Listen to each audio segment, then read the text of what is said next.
गद्य पाठ 1 नेताजी का चश्मा। प्रस्तुत पाठ को अब हम लोग समझेंगे कि इस पाठ के माध्यम से लेखक ने देश के नागरिकों, बच्चों, सबके अंदर देश प्रेम की भावना भरने का पुरजोर प्रयास किया है। लेखक इस पाठ का आशय इस प्रकार है। हालदार साहब को हर 15वें दिन कंपनी के काम के सिलसिले में उस कस्बे से गुजरना पड़ता था। एक कस्बे से वो गुजरते थे, उनको अपने कंपनी के काम से जाना पड़ता था। कस्बा बहुत बड़ा नहीं था।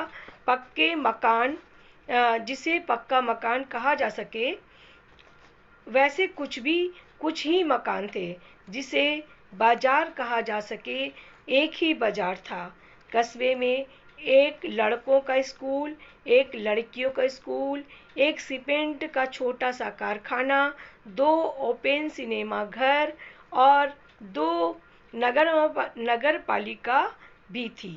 लेखक कहते हैं कि वहाँ पर कस्बे में एक लड़की का स्कूल, एक लड़कों का स्कूल, एक सीमेंट की फैक्ट्री और नगरवा पालिका भी थी। एक ठो माने एक नगरवा पालिका भी थी।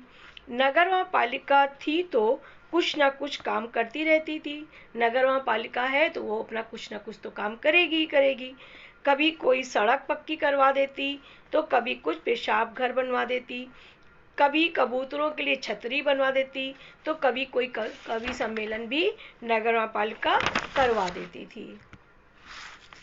इसी नगर पालिका के किसी उत्साही बोर्ड या प्रशासनिक अधिकारी ने एक बार शहर के मुख्य बाजार पर नेताजी सुभाष चंद्र बोस की एक संगमरमर की प्रतिमा लगवा दी। संगमरमर सफेद रंग का जो पत्थर होता है उसे संगमरमर कहते हैं। उसकी एक मूर्ति लगवा दी, प्रतिमा माने मूर्ति लगवा दी। ये कहानी उसी प्रतिमा के बारे में है, उसी मूर्ति के बारे में है, बल्कि उसके बीच एक छोटे से हिस्से के बारे में भी हम कह सकते हैं। पूरी बात का तो पता नहीं, लेकिन देश के अच्छे मूर्तिकारों की जानकारी नहीं होने और अच्छी मूर्ति की लागत, अनुमान और उपलब्ध बजट से कहीं बहुत ज़्यादा होने के कारण काफ़ी समय ऊहापोह और चिट्ठी पत्री में बर्बाद हुआ होगा। लेखक कहते हैं मुझे तो नहीं पता ये मूर्ति किसने बनाई, क्या किया, लेकिन सरकारी काम है, सरकारी काम में टाइम तो बहुत लगता है। हो सकता है चिट्ठी पत्री करने के कारण बहुत सारी परेशानी का सामना भी नगर पालिका को करना पड़ा हुआ होगा। लेखक कहते हैं कि बोर्ड की शासन अवधि समाप्त होने की घड़ियों में किसी स्थानीय कलाकार को ही अवसर देने का निर्णय दिया होगा। जो नगर निगम के अधिकारी होंगे उनका वहाँ से अब स्थानांतरण होने वाला होगा, तो उन्होंने सोचा होगा किसी जो स्थानीय कलाकार है उसी को देकर कुछ मूर्ति बनवा ली जाए, नेताजी की मूर्ति बनवा ली जाए। और अंत में कस्बे के इकलौते हाई स्कूल के ड्राइंग मास्टर, मान लीजिए मोतीलाल जी को ही ये काम सौंप दिया गया होगा। लेखक कह रहे हैं कि इकलौते जो ड्राइंग मास्टर थे मोतीलाल जी, उनको ये काम मान लो सौंप दिया गया हो, जो महीने भर में मूर्ति बनवाकर पटक देंगे। पटक देने का विश्वास दिला रहे थे कि उन्होंने कहा कि ठीक है, आपको मूर्ति चाहिए तो हम 1 महीने में बना के दे देंगे, क्योंकि मोतीलाल जी को भी ज़रूरत थी।